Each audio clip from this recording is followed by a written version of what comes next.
Chicken കഴുകി വൃത്തിയാക്കി എടുത്തിട്ടുണ്ട്. അതിലേക്ക് സവാള, 2 സവാള, തക്കാളി, വെളുത്തുള്ളി, പിന്നെ മല്ലിയില, പിന്നെ ഒരു പിടിയോളം ഉള്ളിയും കൂടി എടുത്ത് നമുക്ക് മിക്സിയിലേക്ക് ഇട്ട് കൊടുക്കണം കേട്ടോ.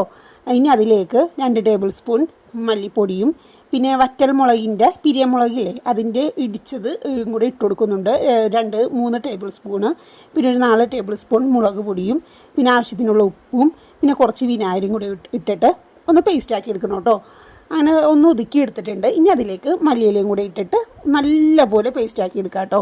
ഇനി ഈ പേസ്റ്റാക്കിയ കൂട്ട് നമ്മൾ ആ ചിക്കനിലേക്ക് നല്ല പുരട്ടി നല്ലപോലെ മിക്സ് ചെയ്ത് അതിൻ്റെ വയറിൻ്റെ ഉള്ളിലേക്കൊക്കെ നല്ലോണം മസാല കയറ്റി നല്ലപോലെ മിക്സ് ചെയ്ത് നമുക്ക് ഫ്രിഡ്ജിലേക്ക് വെച്ച് കൊടുക്കാം.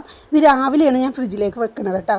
വൈകിട്ടായപ്പോൾ ഞാൻ എടുത്തിട്ട് ഇതുപോലെ പാനിലേക്ക് കുറച്ച് എണ്ണ ഒഴിച്ചിട്ട് അതിലേക്ക് ഇട്ട് കൊടുക്കുന്നുണ്ട്. പിന്നെ നമ്മുടെ ആ മസാല ബാക്കി വന്ന മസാലയൊക്കെ അതിലേക്ക് ഇട്ട് കൊടുത്ത് ഇനി മൂടി വെച്ചിട്ട് ഒരു മീഡിയം ഫ്ലെയിമിൽ വേവിക്കണം കേട്ടോ.